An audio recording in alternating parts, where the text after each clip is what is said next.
Welcome. It's another beautiful day and I've got my coffee. So let's watch some stuff.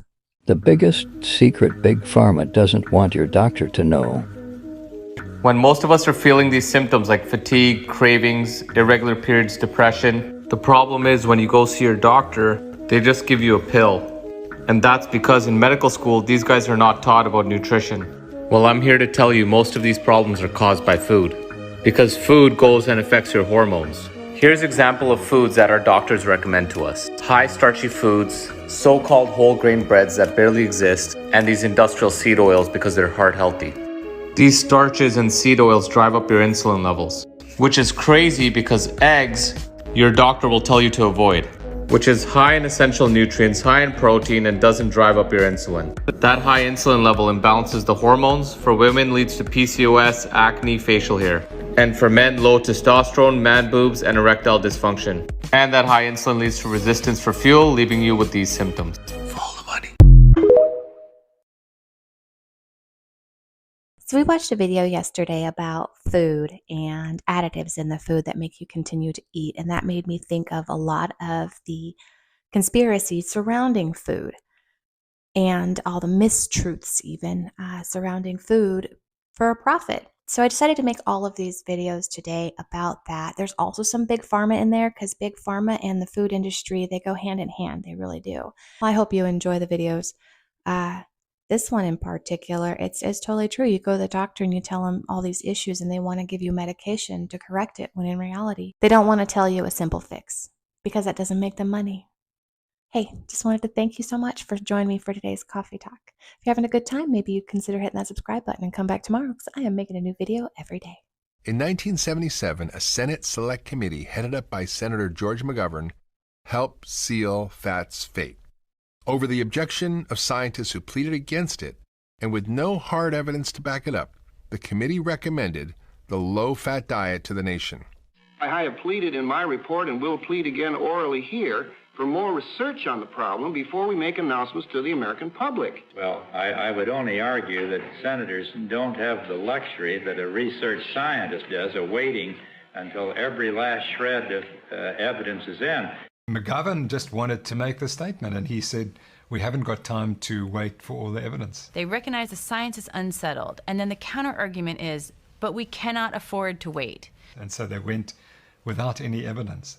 And despite the fact that many people had warned that this is going to cause an obesity diabetes epidemic.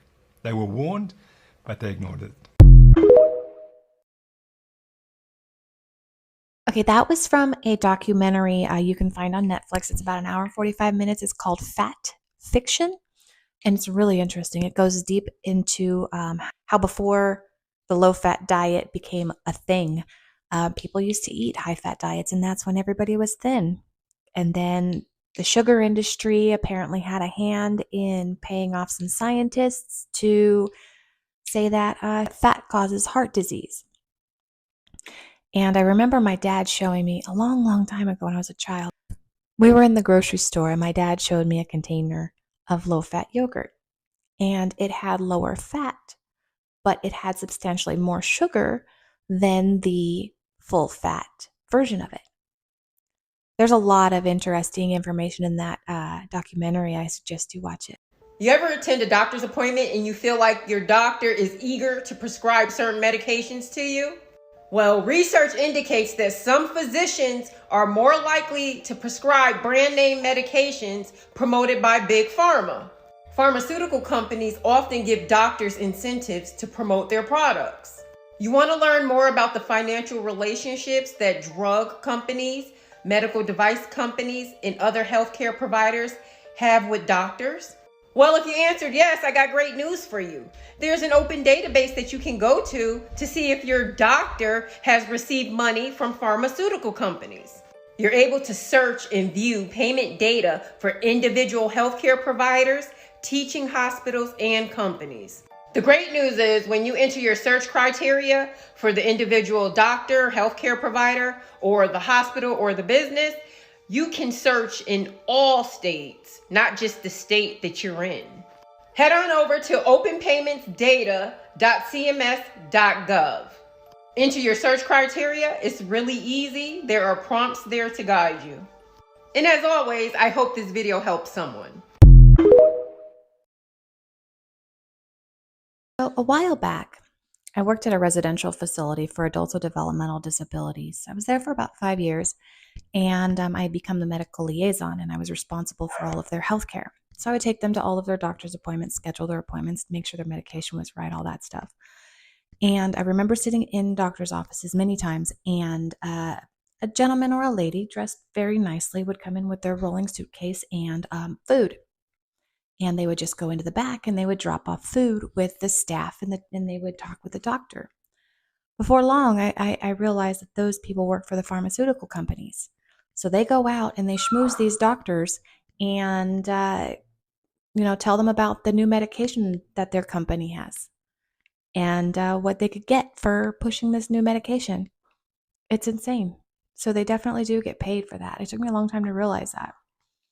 And now, who knows what you actually need? Or maybe the doctor just needs an extra $1,000 for writing that prescription for you. Wow, I cannot believe the ingredient that I just learned is in Beyond Meat chicken tenders. Titanium dioxide. You know, that same ingredient that's in Skittles that is unfit for human consumption that they want to ban Skittles in California for. This is also the same additive that was banned in Europe in March of 2022. Yet it is okay to put in processed fake meat. The ingredients alone in this is pretty bad, but now you add that and it just takes it to another level. I want to know though, who's eating this? Seriously, just go to a grocery store and read the ingredients on those packages of Beyond Meat. It's crazy. I even watched a video not too long ago on YouTube, of course, about how they made this soy isolate, this chemically altered, no, scientifically engineered soy isolate of some kind to put in the meat to make it look like it's bleeding. I don't even get it. You don't want to eat meat so bad, but you want your fake meat to look like meat and taste like it. Why? Natural flavors come from nature, but not necessarily from what the label implies. They extract its flavor molecules from the fruit on the tree.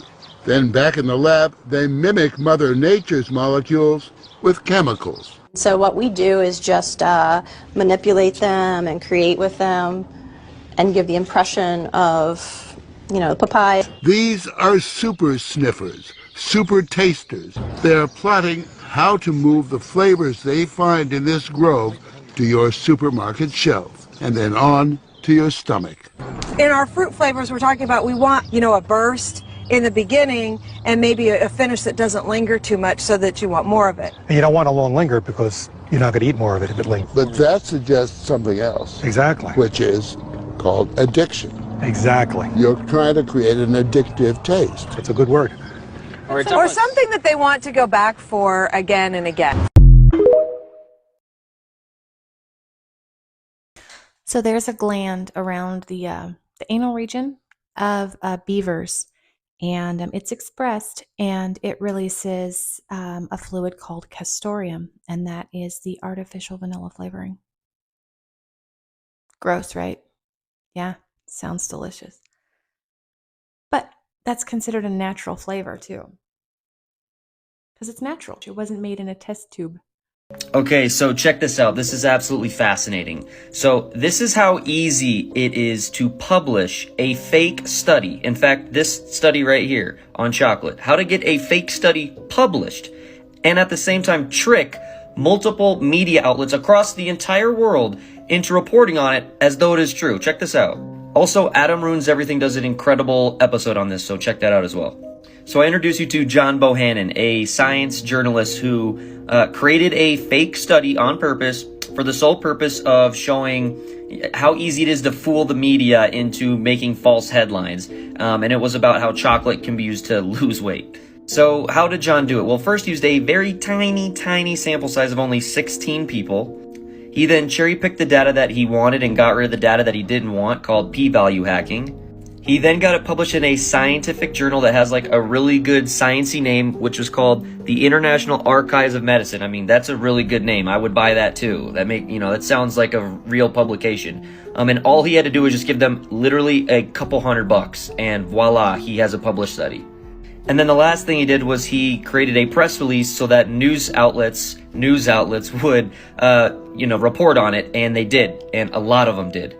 Express News did a story, the Daily Mail of Australia did one, the Daily Star did one, the Irish Examiner, we got another one, looks like Modern Healthcare, looks like Daily Express doubled down, Shape Magazine did one, and even the Huffington Post bought the fake news. The best part was that Adam Ruins Everything, the TV show, actually showed how easy it was, as well as they uploaded a scientific article to a journal, and this journal's name was Advances in Nutrition and Food Technology. I mean, that sounds really good. I would have believed that to be real as well. And all they had to do was pay them $369. In fact, you can see, I actually found the study, and it talks about the Loch Ness Monster, so that's just crazy. So the moral of the story is do your own research. And by do your own research, I mean 5-minute Google search of John Bohannon's original study would have showed you, this one right here, that there was only 16 people in the study. That alone shows you that it was not a strong study, not a good study, especially not to base your health habits of. And the fact that global news outlets didn't do that is pretty shocking.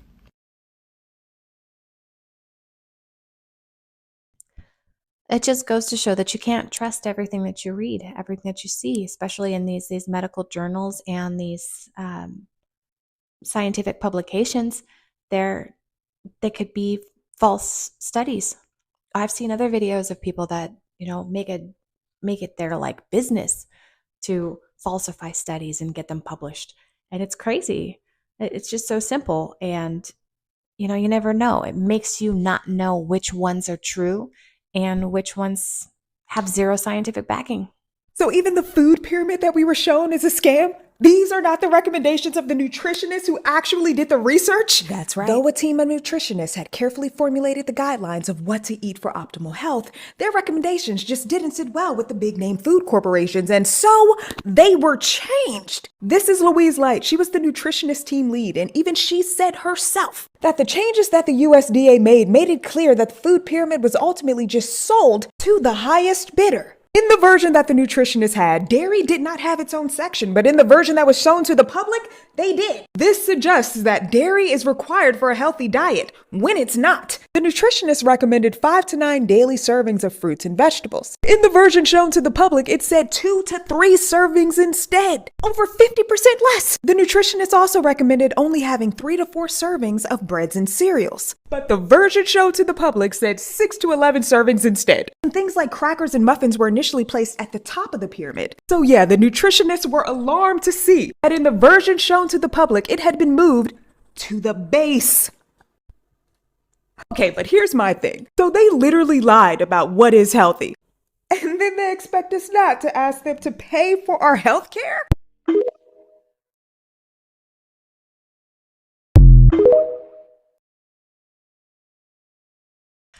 It's all about where the money is. There's more money in grains and bread and pasta, stuff that you eat that spikes your insulin quickly and then drops you back down and makes you hungry again. That's just what it is. There's lots of money there. Why not increase those servings to 11 a day? That's like an entire loaf of bread. Maybe half a loaf. I don't know. So now you know, money is the determining factor in, well, it's about everything. He who has the money makes the rules, right? Did you know doctors can get paid a lot of money by pharmaceutical companies? It's true. There's actually a website out there called ProPublica where you can look up dollars for docs. There are doctors out there that are getting paid over $25 million from pharmaceutical companies. There are psychiatrists out there that are making nearly $1 million a year above their normal salary by going to conferences and promoting drugs, by going out and speaking to physicians. So let me ask you this. When a psychiatrist is getting paid $1 million a year by a pharmaceutical company, do you think there's any bias in there about how they're going to be talking about that drug and the benefits? This is just another website, another tool for you to use to see if your doctor is actually prescribing you medication that you need or medication that's lining their pockets. The dietary recommendation to prioritize carbohydrates produced a veritable epidemic of obesity and diabetes, resulting in what has been deemed by reliable researchers as one of the worst public health disasters of all time, dooming almost the entire Western population to a lifetime of catastrophic chronic health problems. Remember what happened the last time that government agencies applied their tender mercy to determining what the people they serve should consume? We were offered the much vaunted food pyramid, telling us to eat 6 to 11 servings of grains and carbohydrates a day, with protein and fat at the pinnacle, something to be indulged in with comparative rarity, if indeed necessary at all. That all turned out to be wrong, and not just a little wrong, but so wrong that it might as well have been not just wrong, but a veritable anti-truth, something as wrong as it could possibly get. The food pyramid was brought into being not least by the U.S. Department of Agriculture, that is, by marketers, not scientists or nutritionists, with no shortage whatsoever of lobby efforts by those whose products ended up being promoted. I find Jordan Peterson to be a very well-spoken man. He's easy to listen to, and he's very educated. I agree with a lot of the stuff that he has to say, especially about the carnivore diet and the food industry as it is. It's a beast. It really is. I appreciate you hanging out with me today, and I hope you enjoyed the videos that I put together. And I hope to see you tomorrow. Have a wonderful day. Here's my cutting room floor. 3, 2, 1. So we watched a video yesterday. Yesterday. Don't worry. I remembered. Food industry, the food conspiracies, if you will, about food. I've never felt better in my entire life.